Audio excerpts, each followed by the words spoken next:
아이고 봅시다. 아 저기. 나 중2 때부터 한 번도 빠짐없이 시험 칠 때 이것만 썼어. 자 우선 이제 시스템이란 말이 있는데 어떻게 번역하죠? 이게 이제 개 이렇게 번역하고 뜻은 쓴 뜻. 그 사람 실험할 때 보고 있는 그런 어떠한 특정한 바로 좋습니다. 나쁘진 않은데 조금 더 정제돼 표현하면 연구자의 관심 영역입니다. 그래서 연구자가 이제 연구하려고 하는 영역이 있을 거 아니에요. 그럼 그거를 이제 일반적으로 개라고 합니다. 자, 그럼 이제 이 개와 함께 항상 또 나오는 말이 서라운딩이라는 말이 있는데요. 이 서라운딩 번역이 뭐죠? 주변 이제 주위, 뭐 주변 이렇게 이제 번역을 합니다. 뜻은 그 시스템 개 밖의 모든 곳을 개와 겹친 자리였습니다. 오우 멋져요, 멋져요. 버로버로버로가 not 시스템입니다. 시스템이 아닌 것으로 정의합니다. 그러면 시스템이 아니기 때문에 시스템과 교집합이 있겠어요, 교집합이 없겠어요? 없습니다. 아닌 걸로 정의했기 때문에 교집합이 존재하지 않겠죠. 그러면 이 말은 시스템과 서라운딩을 더한 건 뭐가 되겠어요? 교집합이 없는 걸 더해 놓은 거니까. 전체 유니버스. 바로 좀 치고. 와우 유니버스. 와 멋있다. 유니버스라고 표현하는 거예요. 유니버스 단어점. 그러면 이 유니버스를 또 어떻게 번역해요? 유니버스 어떻게 번역해요? 예, 뭐 보통 하듯이 우주라고 번역할 수도 있고요. 아니면은 전체 뭐 이렇게 번역할 수도 있어요. 그래서 시스템과 서라운딩은 교집합이 없다. 그다음 이 서라운딩의 또 하나 이제 중요한 속성은 바로 연구자가 있는 곳이에요. 여기서 있다라는 말은 그냥 아주 우리가 일상생활에서 쓰는 그 있다 없다 그 있다예요. 즉 연구자가 살아가는 곳을 서라운딩이라고 해요. 왜냐하면 자연과학에서는 연구자가 시스템으로 들어갈 수 없어요.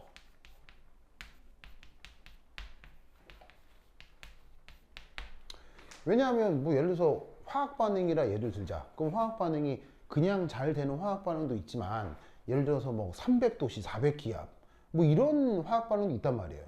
그 안에 들어가면 어떻게 되겠어? 뒤져. 알겠죠?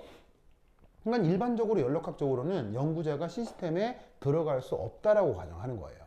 그럼 결국 여기서 알 수 있는 건 연구자가 측정하는 물리량은 모두 시스템의 것일까요? 서라운딩의 것일까요? 서라운딩. 모두 서라운딩의 것입니다. 시스템의 정보는 직접 측정할 수 있다 없다? 직접 측정할 수 없습니다. 알겠죠? 왜? 사람이 어디에 있기 때문에? 서라운딩에 있기 때문에. 그래서 이 자연과학이란 이거예요. 연구자가 측정한 서라운딩의 데이터로부터 시스템을 간접적으로 연구하는 기술입니다. 이걸 뭐라고 부른다? 자연과학 혹은 연력학이라고 해요. 이런 간접적 연구가 가능한 이유는 바로 시스템과 서라운딩은 서로 상호작용하기 때문이에요. 완전 독립적인 거면 이렇게 간접적으로 연구할 수 없겠죠.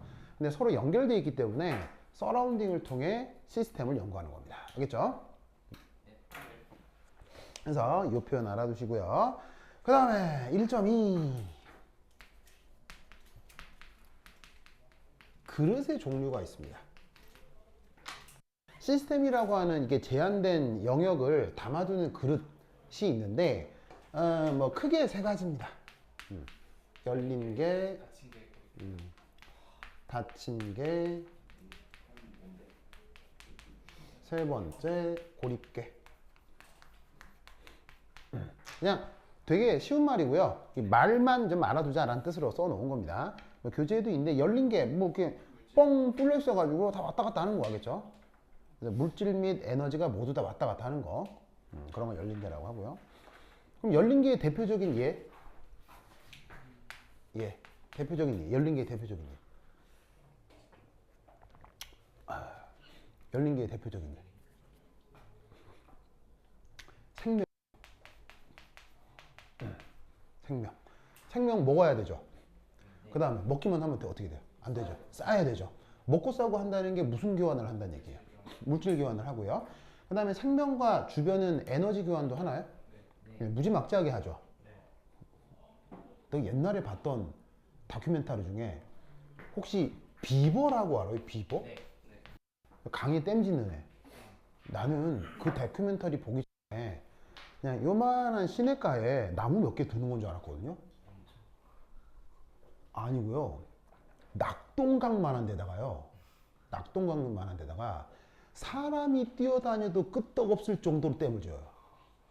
와, 그럼 얘가 이걸 어떻게 지내? 그 비버가 사실 동물 중에서도 크기가 좀 있고 한 50, 체중이 한 2, 30kg 정도 돼서 꽤 묵직한 한 이 정도 되는데, 그래도 뭐 사람에 치면 작죠. 근데 이 애가 그 댐을 지으려면 나무가 필요하잖아요.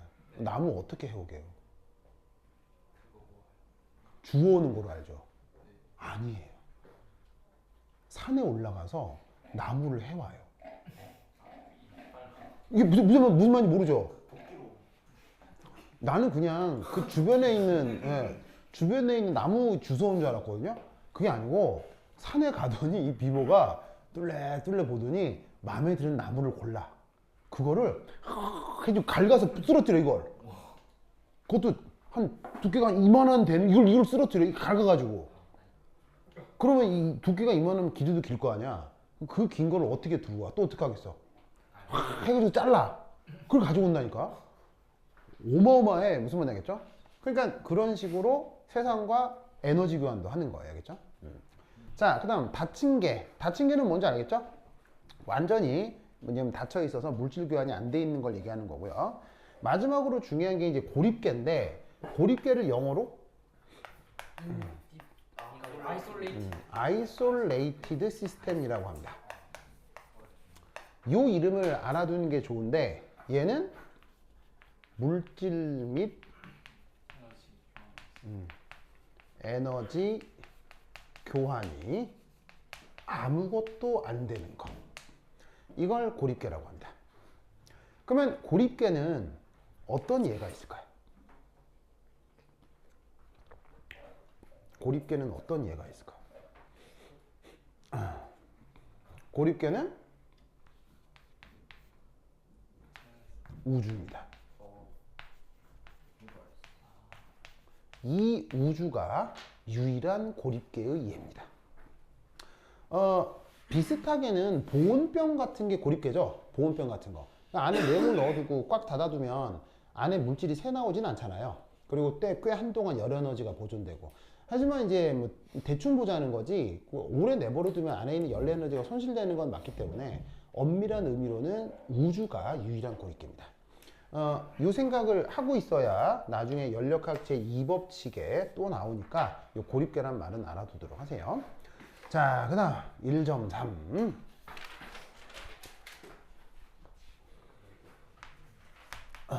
자, 1.3엔 어떤 말이 나오냐면 더모다이나믹 스테이트.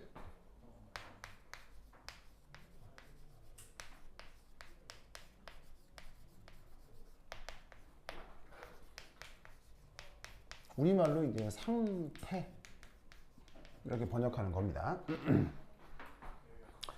자, 상태. 이 상태는 이렇게 생각하시면 돼요. P, V, N, T로 규정되는 거예요. 각각 뭘 얘기하는 건지 알죠? 사실은 어느 방정식에 등장하는 항들입니까? 네, 바로 기체상태 방정식에 등장하는 항들이죠. 왜 걔를 기체 상태 방정식이라고 하냐는 거예요. 바로 쟤들이 상태를 규정하기 때문이에요. 기체가 아니어도 압력이나 부피, 물질량, 온도 등이 나타날 수 있죠. 그런 게 꼭 기체뿐 아니라 다른 모든 연력학적인 주제들에 대해서도 동일하게 상태를 규정할 수 있어요. 알겠죠? 자, 이것에 대해서 우선 하나 알아둘 개념이 과정이라는 말이에요. 과정. 영어 표현으로는 process라고 합니다. process라고 합니다. 자, 이 프로세스에는 크게 두 가지가 있습니다. 크게 두 가지로 구분할 건데, 첫 번째는 가역. 가역. 가역. 자, 가역을 영어로 뭐라고 하고? 레바시블. 레바시블 프로세스라고 합니다. 레바시블 프로세스. 레바시블 프로세스. 자, 이 레바시블 프로세스는 여러 가지 의미로 생각을 해볼 수가 있는데,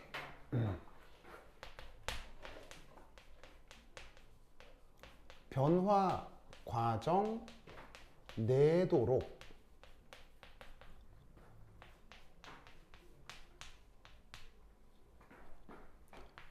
인 것을 의미합니다. 자, 그럼 여기서 갑자기 등장한 항이 있죠. 우선 PEX가 뭘까요? 이건 외부 압력입니다. 그러니까 이렇게 써놓으면 팩스라고 읽는 학생이 팩스가 아니고요. 뭐 줄임말이냐면 external pressure. 요거를 줄여서 PEX 이렇게 쓴 겁니다. 그래서 이제 external pressure를 이제 우리말로 번역하면 외부 압력이 되겠죠. 자, 그리고 여기에 있는 요 P 이게 뭐냐면 내부 혹은 시스템 압력을 뜻합니다. 그래서 내 외부 압력이 계속 같게 유지되는 변화 과정을 얘기하는 겁니다. 첫 번째가. 무슨 말 알겠죠? 알겠죠? 그러면 이때 우리는 뭘 할 수 있냐면, 그럼 이때 이제 어떻게 했냐면, 서라운딩의 압력으로 시스템 압력을 바로 알 수 있게 되는 거죠.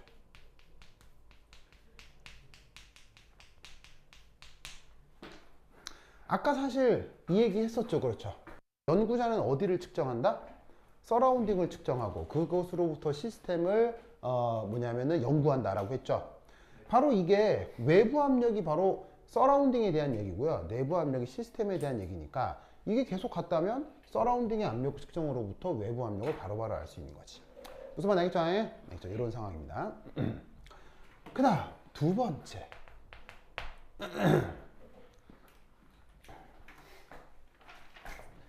발열 이어도 흡열 이어도 발열이어도 흡열이어도 온도 변화가 없거나 극도로 천천히 변하는 과정입니다.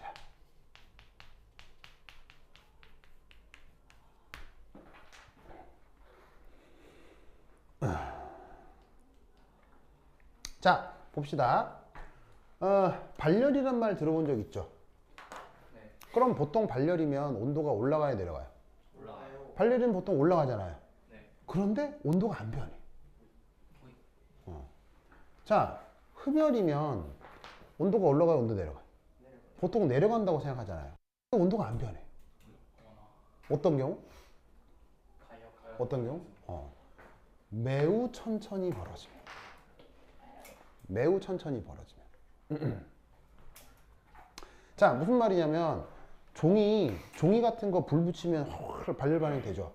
그럼 종이에 불만 붙여봐요. 뜨거워져요? 안 뜨거워져요? 됐다 뜨거워지죠. 근데 그 종이를 어떻게 태우냐면 눈에 보이지도 않을 정도로 조그만 조각을 뜯어요. 거기에 붙여요. 타긴 타겠죠. 네. 하지만 그 종이의 양이 적으면 적을수록 온도가 크게 변하겠어요? 온도 변화가 미미하겠어요? 그렇게 하겠다는 거예요. 종이 한 장을 태우는데 조각 뜯어가지고 그 종이에 있는 실 한 장씩 뜯어가지고 태운다라고 쳐봐요. 그러면 물질량이 적으니까 발열량이 많겠어요, 적겠어요? 적을 테니까 태운다고 하더라도 주변의 온도가 크게 오르지 않게 된다는 얘기예요. 네. 그러면 그럴 경우는 아무리 발열을 시켜도 주변의 온도가 오르는 걸 검출하기가 어렵겠죠. 네. 그런 상황을 얘기하는 거예요. 그런데 종이 한 장 태우는데 실 한 장씩 뽑아서 태우니까 빨리 태워지겠어요? 천천히 태워지겠어요? 무슨 말인지 알겠죠? 그런 상황을 가역이라고 하는 거예요. 무슨 말인지 알겠죠? 알겠죠? 그러면 이런 경우 어떻게 된다? 처음 상태와 나중 상태를 그래프상에서 실선으로 연결할 수 있습니다.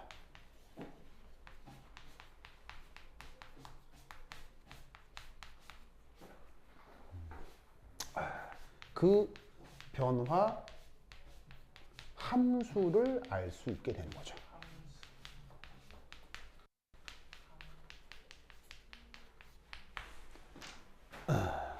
자, 그럼 여러분 이 함수는 그럼 당연히 연소함수겠어요? 불연소함수겠어요? 연소함수. 연소함수니까 미분적분 가능하겠어요? 불가능하겠어요? 가능하고. 자, 그런데 한번 생각을 해봅시다. 인간의 측정이란 기본적으로 연속이에요? 불연속이에요? 인간의 측정은 기본적으로 불연속이죠. 왜냐하면 한시도 눈 떼지 않고 계속 쳐다보는 건 불가능하잖아요.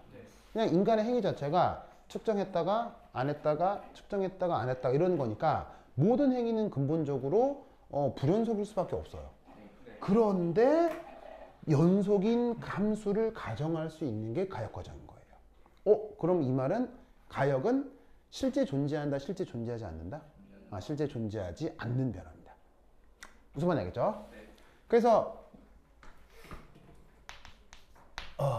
가역은 엄밀한 의미의 가역은 실제 존재가 불가능한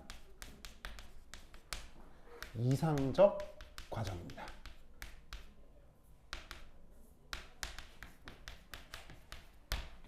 알겠죠? 이렇게 생각을 드시면 됩니다. 자, 그리고 이때 변화 과정 내도록 내 외부의 압력이 같다고 했죠. 그러면 이 변화 과정 내도록 알짜임이 걸린다는 얘기예요? 알짜임이 없다는 얘기예요? 알짜임이 생기지 않습니다. 알짜임이 생기지 않기 때문에 가역 과정은 변화 과정이 등속입니다. 속도가 일정하게 변하는 게 가역 과정입니다. 뭐가 없기 때문에? 알짜임이 없기 때문에. 변화의 가속도가 있다는 얘기가 없다는 얘기예요. 변화의 가속도가 없는 걸 가역이라고 합니다.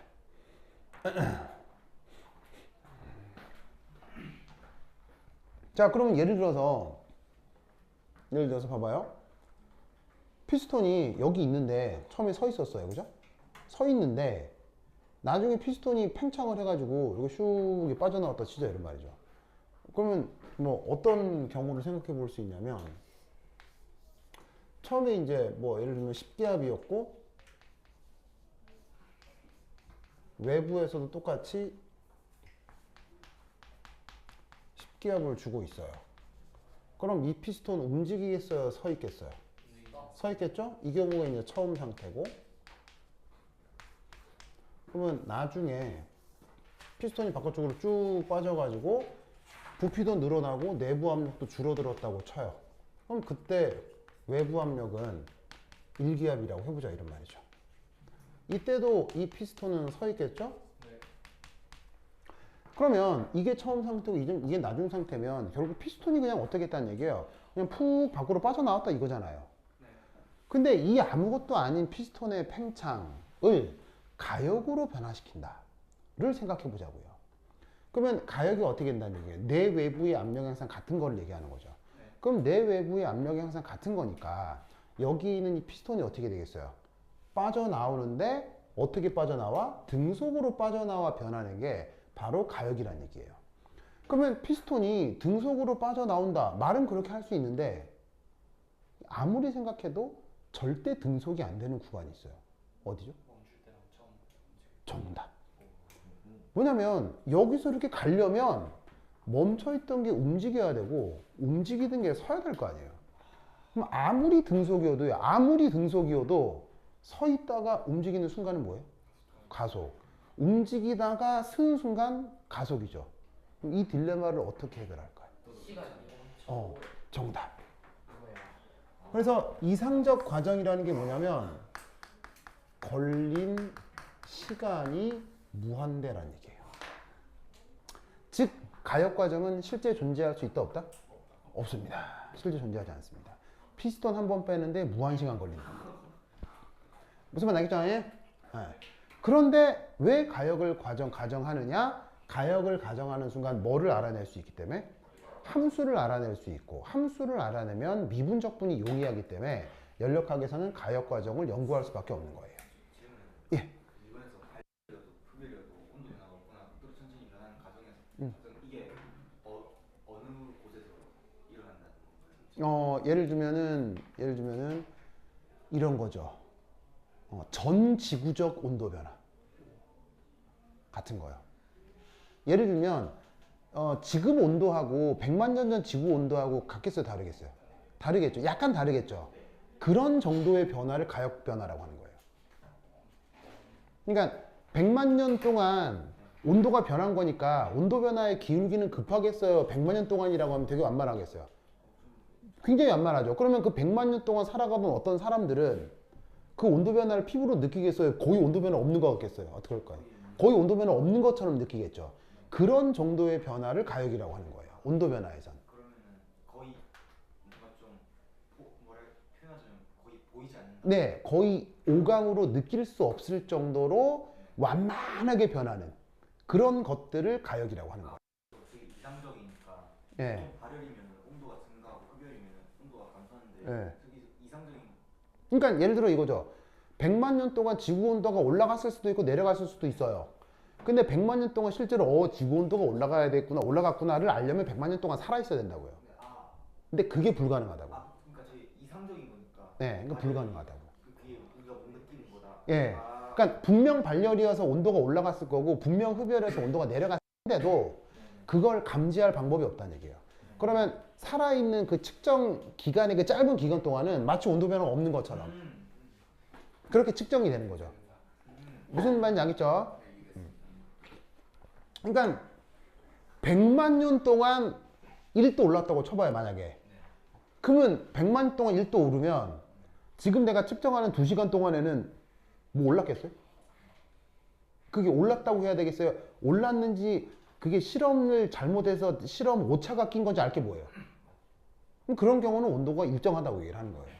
무슨 뜻인지 알겠죠? 그걸 알려면 100만 년 동안 살아 있어야 된다고. 근데 그건 불가능하니까 그런 걸 가역이라고 한다 이런 말이에요. 3번에서 네. 처음 상태와 나중 상태 할 때 이 네. 상태라는 게 압력, 뭐 부피 이런 것들을 그냥 다. 예, 그러니까 예를 들어 이제 지금 얘를 표현을 하자면 V, P에서 그냥 편의상 또 등온이라 합시다. 등온이라 하면 1 ATM이었을 때 그때 부피를 뭐 1기압이라 하자. 이게 1리터라 하자. 그럼 이게 처음 상태잖아요. 그러면 이게 뚜두두두두 해서 나중은 10리터의 1기압이 됐을 거 아니야. 등온이고 이상기체면. 그럼 이게 처음이고 이게 나중인데 이거를 뭐로? 실선으로 연결할 수 있는 거. 이걸 가역 과정이라고 하는 거예요. 그래서 피스톤을 어떻게 했을 거냐면 피스톤을 이제 어떻게 피스톤을 빨리 뺐다는 얘기예요? 천천히 뺐다는 얘기예요? 천천히 뺐다는 얘기죠. 그러면 10기압에서 얘가 피스톤이 천천히 빠지려면 외부 힘을 10기압에서 9.99999 기압으로 빼는 거예요. 그럼 9.999 기압으로 빼면 약간의 압력차가 생기니까 피스톤 바깥쪽으로 살짝 빠져나오겠죠. 근데 빠져나오자마자 부피 팽창이 되니까 내부 압력은 다시 또 9.99999 기압이 될 거라고요. 그러면 9.99999, 9.99998, 9.99997 무슨 말인지 알겠어요? 그럼 1기압 될 때까지 시간이 얼마나 걸리겠냐고. 그래프를 그냥 확대했다 생각하면 네. 그래서 사실은 이걸 쫙 확대하면 불연속적인 점들이 있긴 있겠지. 왜냐면 9.99999, 9.99998, 9.999 있겠지. 있겠지만 그걸 더 촘촘하게 측정을 해서 등원 과정에 대해서 데이터를 연속적으로 모았다라고 생각하는 거예요. 근데 실제로는 불가능하고 이렇게 불가능한 걸 이제 뭐냐면은 이렇게 함수로 표현한 것을 가역 과정이라고 한다 이런 얘기죠. 그래서 가역 과정의 가장 중요한 핵심은 이런 식의 실선 표시가 있는 것이 바로 가역의 핵심입니다. 그럼 여기서부터 여기까지 표현되어 있지 않은 게 뭐냐면 여기서부터 여기까지 걸린 시간이에요. 걸린 시간은 얼마? 무한 시간. 그거는 표현하지 않고 이 상태와 이 상태 사이의 차이만을 연구하는 학문을 그걸 연력학이라고 하는 거예요. 알겠죠? 대다. 그런데 여기서부터 여기까지 걸린 시간까지를 연구하는 학문을 뭐라고 해요? 그걸 반응 속도라고 하는 거예요. 무슨 말인지 알겠죠? 그래서 반응 속도의 연구와 이런 연력학적인 연구는 완전히 성격이 달라요. 무슨 말인지 알겠죠? 그래서 연력학에서는 시간이 중요하다, 시간을 고려하지 않는다. 연력학에서는 시간을 고려하지 않아요. 무슨 말 알겠죠? 그렇죠? 자다. 자, 그렇다면 여기 준다. 준다. 아이씨.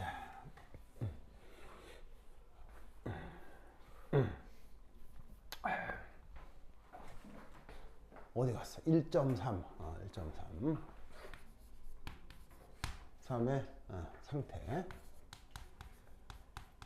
스테이트의 두 번째. 아니, 첫 번째. 프로세스. 프로세스. 자, 1번이 가역이니까 2번은 뭐가 되면 되겠어요? 비가역.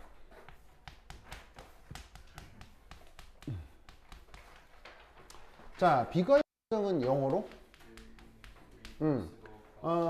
가역이 영어로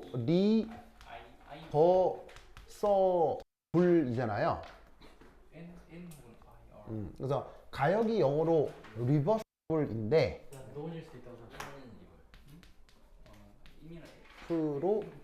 프로세스인데 이게 이제 리버서블이라는 단어가 그리스어에서 온 거예요. 어근이 그리스어예요. 그러면 그리스어에서 온 형용사를 반대말로 쓸 때는 R이 붙어 있는 경우 IR을 써요. 그래서 관련 있는 합당한 이라는 형용사 중에 relevant라는 형용사가 있거든요. 그거 반대말도 irrelevant예요. 알겠죠? 그래서 이렇게 그리스어에서 온 영어 형용사 중 R로 시작하는 형용사의 반대말은 IR이에요. 알겠죠? 오케이, 됐다.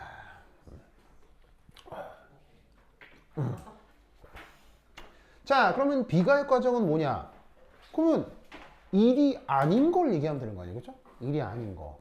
그러면 얘는 뭐냐면 1. 첫 번째. 외부 압력하고 내부 압력이 뭐한 거? 같지 않은 거. 같지 않은 거. 오! 그러면 이 경우 변화 과정에 알짜 힘이 어떻게 되는 거예요? 알짜 힘이 생기는 거죠. 그러면 변화 과정이 뭐가 생기겠어요? 가속 변화겠죠. 가속도가 생기는 거예요, 변화에. 그러면 변화에 가속도가 생긴다는 거니까 천천히 움직이는 거겠어요? 후딱 움직이는 거겠어요? 후딱 변하는 겁니다.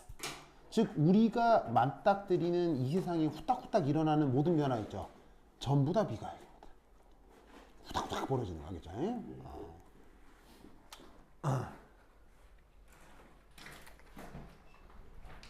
두 번째, 짧은 시간 안에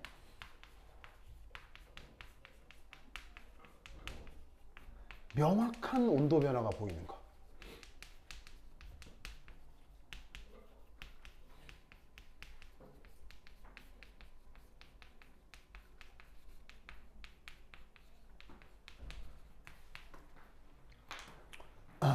이런 게 비가역입니다.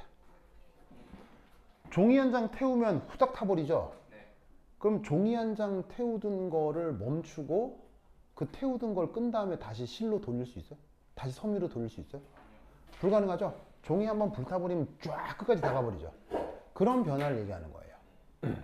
그러면 이 녀석은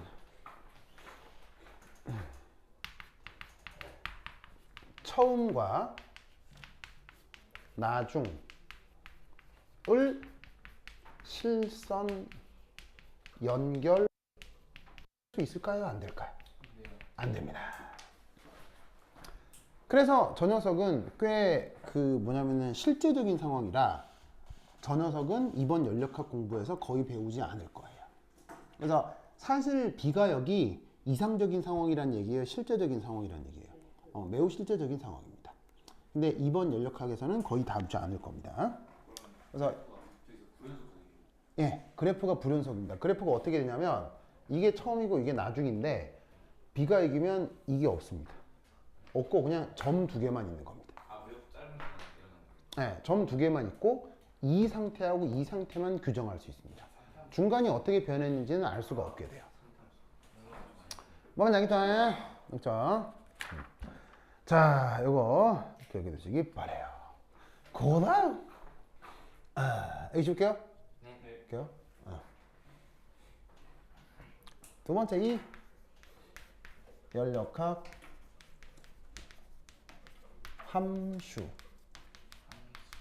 함수들의 구분. 첫 번째 1. 그 유명한 샹태 함수. 영어 표현으로는 state function이라고 합니다.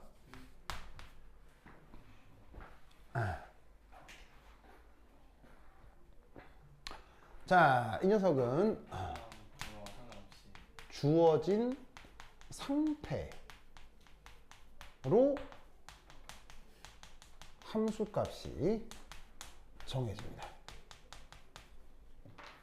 아까 상태가 뭐라고 그랬죠? PVNT요. 그럼 주어진 그 녀석의 PVNT를 알면 PVNT를 쏙쏙쏙 넣으면 함수값이 바로 빡. 알겠죠? 그런 걸 상태함수라고 합니다. 그러니까 이 녀석은 지나온 경로와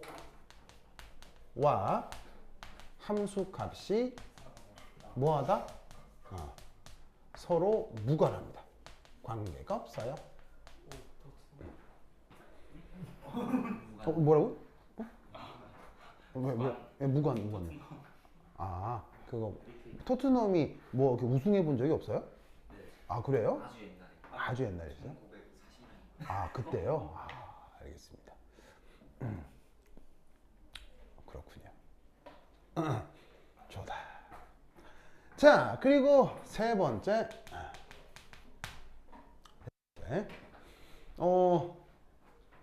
이 녀석은 관습적으로 대문자로 표기합니다. 관습적으로 대문자로 써줍니다. 그럼 이제 어떤 것들이 있느냐? 이제 우리가 차근차근 배울 거. 맨 처음 배울 거 이. 혹은 책마다 약간 다른데 유 쓰는 책도 있긴 있습니다. 이름은 곧 배울 텐데 내부 에너지. 요게 이제 그 뭐냐면은 상태 함수의 대표적인 예입니다. 그 다음 배울 게 H 엔탈피라고 하는 애가 있고요. 그 다음 대문자 S라고 쓰고 엔트로피라고 하는 애가 있습니다. 그 다음 G라고 쓰는 깁스 에너지가 있습니다. 깁스 에너지가 있습니다. 뭐 그냥 표기만 써두세요. 나중에 이름 다 배우게 될 거예요. 그 다음에 이제 A라고 하는 애도 있긴 있습니다. 네, A라고 하는 애가 있습니다. 그래서 이제 이름은 헬름홀츠 에너지라고 합니다. 네, 헬름홀츠 에너지라고 합니다. 근데 여러분 학교에선 배우지 않을 겁니다. 그렇죠? 그래서 저런 것들이 있습니다. 자, 다 뭐로 표현한다고요? 대괄호 표시랍니다. 알겠죠? 그 다음 차이가 나타날 땐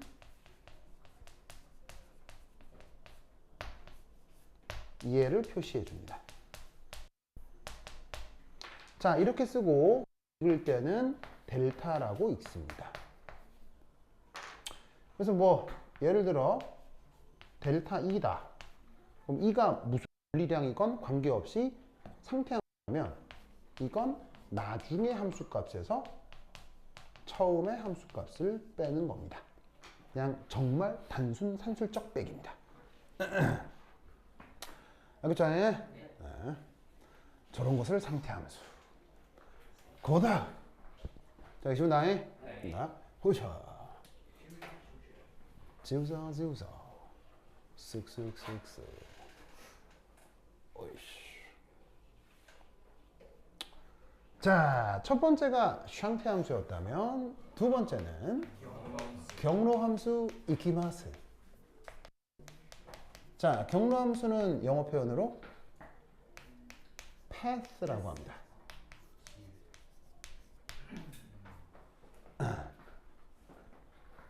자, 이 녀석은 경로에 따라 결정되는 함수입니다.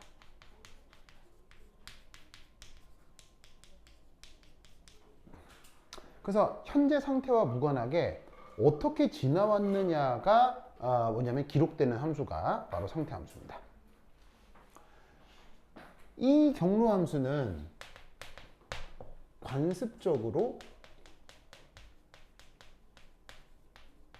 소문자로 표현합니다.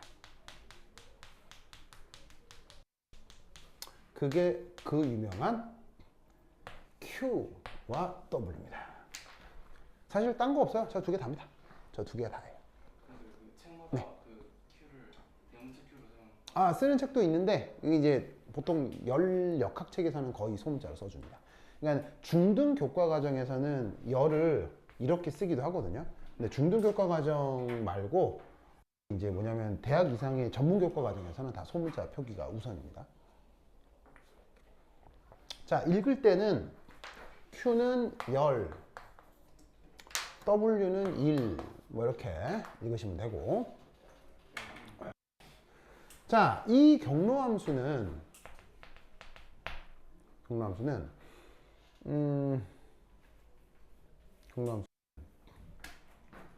근본적으로 그 절대적 함수 값을 알 수 없습니다. 자, 무슨 말이냐면 저 멀리 태양이라고 하는 별이 있죠. 그게 당연히 열덩어리예요, 열 아니에요? 뭐 어마어마한 열덩어리잖아요. 그런데 저 태양의 현재 열이 얼마냐? 알 수 있다 모른다? 모릅니다. 현재 지금 뜨겁게 타오르고 있는 태양의 현재 열이 얼마냐? Nobody knows. 아무도 모릅니다. 그래서 이 열이 됐건 일이 됐건 그것의 절대적 함수값은 알 수 없고 어떤 변화에서 나타나는 차이값만 측정 가능한 것입니다.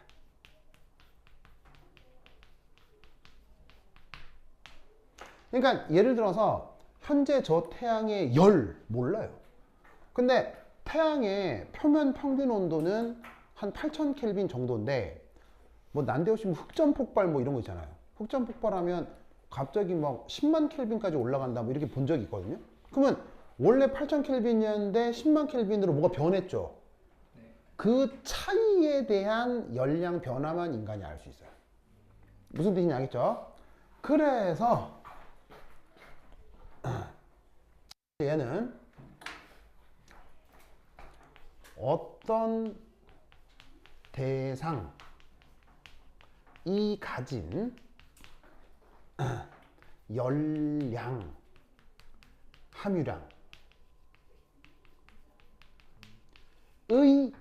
변화량. 열량이라고 하는 뭔가를 가지고 있을 거 아니에요. 근데 열량이라고 하는 그 뭔가가 변화량을 열이라고 하는 거예요. 즉 열역학적이라고 하는 이 열이란 말은 매우 긴 말을 줄인 말이에요. 어떤 대상이 가진 열 형태의 에너지의 변화량, 알겠어요? 그걸 열이라고 하는 거예요. 이미 열이나 일은 말 자체의 차이값을 포함하고 있는 거예요. 알겠죠? 그래서 어떻게 되냐면 얘들은 관습적으로 델타를 쓰지 않습니다.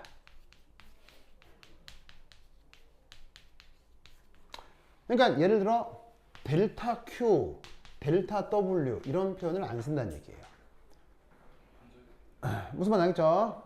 이미 Q하고 W는 차이값이기 때문입니다. 알겠죠? 그래서 요게 상태함수하고 경로함수다라는 거 알아두시고, 그리고 요 얘기가 뒤에 연력학적으로 에너지 보존 법칙을 표현할 때 또 나오기 때문에 인식을 해두시기 바랍니다. 네. 몰라요. 그러면은 네. 만약 초이값이 2묘 2가 있다면은 네. 이 2에서 네. 100줄까지 올랐다. 그럼 네. 이 100줄 오르는 것만 알 수 있어요. 옳은 것만 알 수 있어요. 그러니까 예를 들어서 진짜 가상적으로 현재 이 녀석의 열량이 지금 100이었다. 그럼 나중에 120이 됐다라고 쳐봐요. 그러면 놀라웠게도 그 녀석의 현재 열량 100, 나중 열량 120 몰라요. 뭐만 측정 가능하다? 차이인 20만 측정할 수 있어요. 무슨 말 알겠죠? 그렇죠? 그게 일과 열의 묘한 특징이다. 자, 됐죠? 자, 그 다음 여기 있습니다. 네, 줄게요. 으쌰.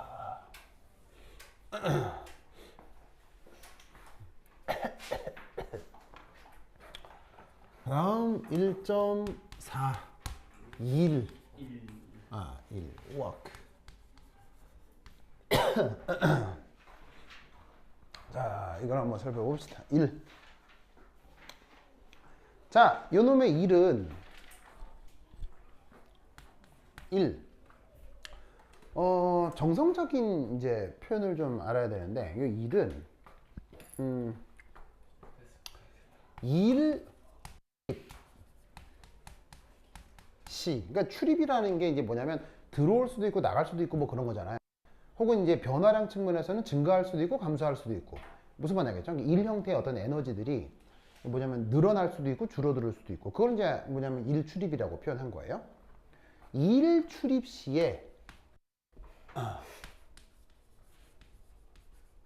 organized motion, 요것이 일어나게 되어 있습니다. organized motion. organized motion. 자, 얘를 한자말, 그러니까 요거를 이제 한자말로 번역을 하면 바로 조직된 움직임. 요거를 영어 표현으로 organized motion이라고 한 겁니다. 그럼 이 organized motion? 이게 과연 뭐란 말이냐? organized motion. 그러면 자, 던질 테니 받아봐요. 다시 던져봐. 이게 organized motion입니다. 이게 organized motion입니다. 이해했어요? 방금 얘하고 내가 주고받은 게 일이에요. 이게 정성적 연력학적인 일이에요. 이게 organized motion인 거예요.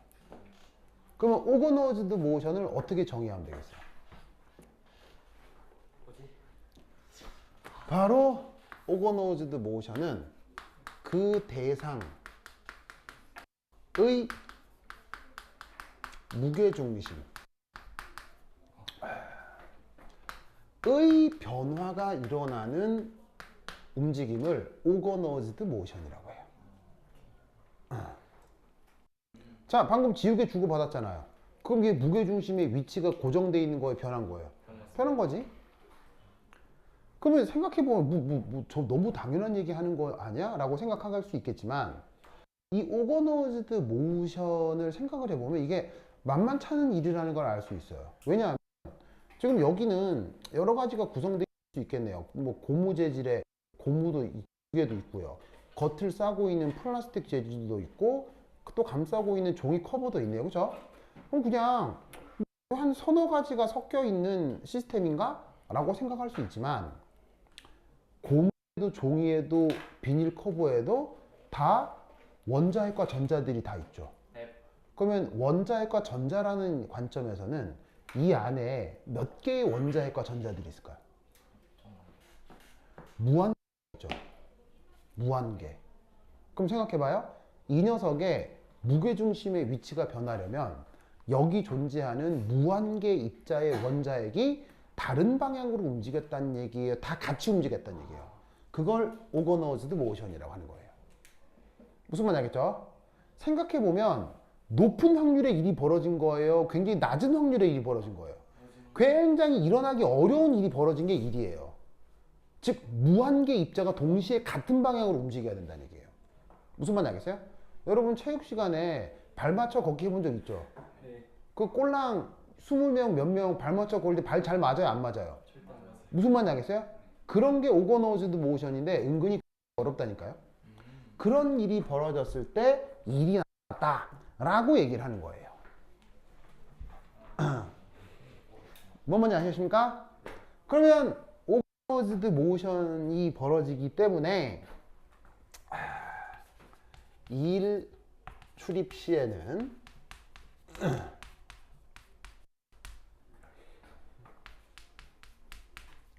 전체의 무질서도 변화가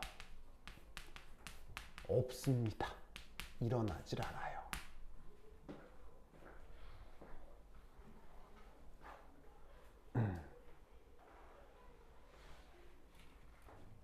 자, 이게 무슨 말이냐. 자, 여기에 있는 어떤 뭐 연필 하나를 이쪽 위치로 옮겨놨다고 칩시다. 자, 확실히 오거너즈드 모션입니까? 아닙니까? 맞죠? 그렇죠? 그러면 우리 관점에서 보면 연필이 옮겨진 거 같은 상황이에요? 다른 상황이에요? 여기 갔으니까 달라졌네 이게 아니에요. 근데 이걸 전 우주적 관점에서 타노스가 이걸 바라보고 있다. 그럼 타노스는 이 상황을 구분할까요? 구분하지 않을까요? 구분하지 못한다는 얘기예요. 왜냐하면 우주는 무한히 넓으니까요. 얘가 여기 있는 건지 여기 있는 건지 어떻게 규정하겠어요? 의미가 없다는 얘기예요. 무슨 말인지 알겠죠? 다만 어떤 건 차이를 느낄 수 있냐면 얘를 딱 갖다 놓는 게 아니고 얘를 조각조각 찢어요. 찢어가지고 흩뿌려 버려요. 이건 전과 후가 차이가 심하게 나는 거죠. 얘는 조각조각 뜯어서 흩뿌려 버리면 이 녀석이 흩뿌려 버리게 되는 무게중심은 어디에 있을까요? 여전히 처음이랑 똑같겠죠. 전 우주를 흩뿌려 버리면. 그런 경우는 무게중심의 변화가 없죠. 그런데 이런 경우는 얘를 갖고 흩뿌려 버리니까 우주적으로 무질서도의 변화가 생기는 거예요. 무슨 말인지 알겠어요? 그래서 이런 식의 오거너즈드 모션은 전체의 무질서도에 영향을 주지 않아요. 뭔 말인지 알겠죠? 알겠죠? 무질서도를 뭐라 생각해야 돼요? 나중에 이제 이게 바로 엔트로피가 되는 겁니다. KN. 자, 이거 줄게요. 으쌰.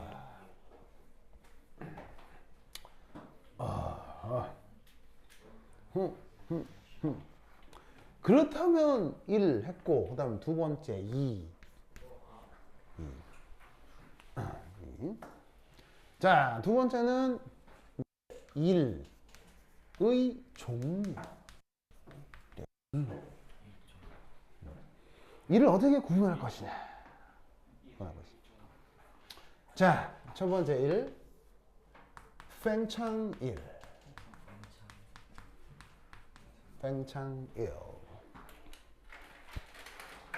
자, 우리말로는 이렇게 쓰고 영어 표현으로는 expansion work 이거야. 이라고 합니다. expansion work.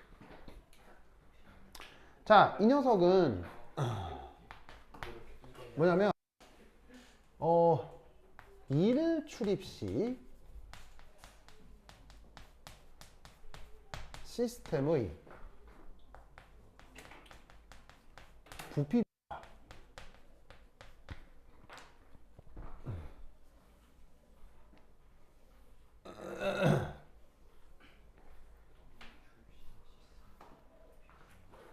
가 나타납니다.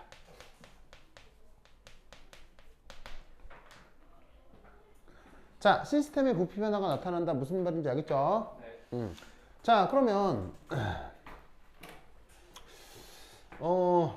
대표적으로 이제 그 유명한 인더 피스톤.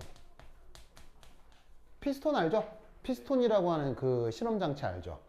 그럼 피스톤 안에 기체가 있을 거고 걔네들이 부피가 늘어날 수도 있고 줄어날 수도 있고 그런 식으로 벌어지는 모든 일들을 바로 팽창일이라고 합니다.